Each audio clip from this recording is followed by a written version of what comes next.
स्वागत है आपका कैपिटल टीवी में। 1984 में सिखों के साथ जो हुआ वो आज तक सिखों के जहन में है। आजादी के बाद आज इतना बड़ा नरसंहार नहीं हुआ। इस नरसंहार में सिर्फ कांग्रेसी विचारधारा के लोग शामिल थे। पूरे देश में ये हिंसा भड़की थी।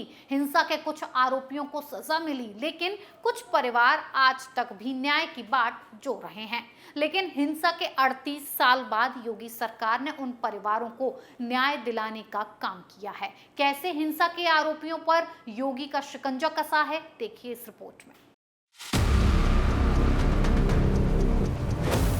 सालों से न्याय की बाट जो रहा सिख समुदाय इस कार्रवाई से संतुष्ट दिख रहा है, तो दूसरी तरफ बुलडोजर वाले एक्शन के लिए भी बेताब नजर आ रहा है। इधर एसआईटी भी कमर कसकर तैयार है कि और दर्जनों आरोपियों को हिरासत में लें। करीब 4 दशक पुराने सिख विरोधी दंगों के मामले में कानपुर में एसआईटी की जांच के बाद अब ताबड़तोड़ गिरफ्तारियां हो रही हैं। पहले 6 आरोपियों को गिरफ्तार कर चुकी एसआईटी ने अब जसवंत सिंह, रमेश चंद्र, रविशंकर भोला और गंगा बख्श सिंह नाम के 5 और आरोपियों को धर दबोचा। ये पांचों गिरफ्तारियां निराला नगर में हुई। वारदात के मामले में किदवई नगर व उसके आसपास के क्षेत्र से की गई। आने वाले समय में एसआईटी ऐसे ही 63 और आरोपियों की गिरफ्तारी करने की कोशिश में है। दरअसल पूर्व प्रधानमंत्री इंदिरा गांधी की हत्या के बाद 1984 में हुए सिख विरोधी दंगों के समय कानपुर में 127 लोगों की हत्या कर दी गई थी। कई लोगों के घरों को जला दिया गया था और जमकर लूटपाट की गई थी। उस समय कई एफआईआर दर्ज हुई, लेकिन किसी भी आरोपी को पकड़ा नहीं जा सका। तभी से सिख समुदाय लगातार इंसाफ के लिए गुहार लगाता रहा है। कई सरकारें आई, कई आयोग बने, कई एसआईटी बनी, लेकिन किसी भी आरोपी की गिरफ्तारी संभव नहीं हो सकी। योगी आदित्यनाथ सरकार ने 2019 में एक बार फिर दंगों की जांच के लिए एसआईटी बनाई, जिसने 11 ऐसे मामले जांच के लिए पाए जिनमें पर्याप्त साक्ष्य थे।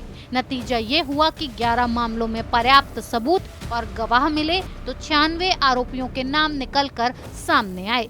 इनमें से 22 लोगों की मौत हो चुकी है, जबकि 74 की गिरफ्तारी की जानी थी। इनमें से अब तक 11 दंगाइयों की गिरफ्तारी घाटमपुर से की गई। एसआईटी के इंचार्ज डीआईजी बालेंद्र भूषण ने सरकार द्वारा 6 बार एसआईटी का कार्यकाल बढ़ाने की बात कही और बताया कि गिरफ्तारियां शुरू होने के बाद सिख समुदाय संतुष्ट दिख रहा है।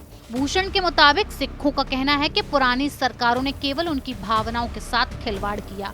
न कोई गिरफ्तारी हुई, न कोई मुकदमा ठीक से अंजाम तक पहुंचा। अब योगी सरकार में उन्हें इंसाफ मिल रहा है। सिख समुदाय का कहना है कि दंगे के जो आरोपी गिरफ्तार किए जा रहे हैं, उनकी संपत्तियों पर बुलडोजर चलना चाहिए। ये बात सही है कि पुरानी सरकारों ने सिखों का भावनाओं के साथ खिलवाड़ किया। उन सरकारों की तरफ से इसीलिए कार्रवाई नहीं की गई क्योंकि उन्हें वोट बैंक के खिसकने का खतरा था। योगी सरकार को वोट बैंक का कोई खतरा नहीं। ये सरकार न्याय के साथ खड़ी है। माफियाओं पर बुलडोजर चलाने की बात हो या फिर दंगाइयों पर देशद्रोह लगाने की, इस सरकार में इंसाफ मिलता है। ये बात एक बार फिर साबित हो गई। इस खबर में फिलहाल इतना ही। बने रहिए कैपिटल टीवी उत्तर प्रदेश के साथ। नमस्कार।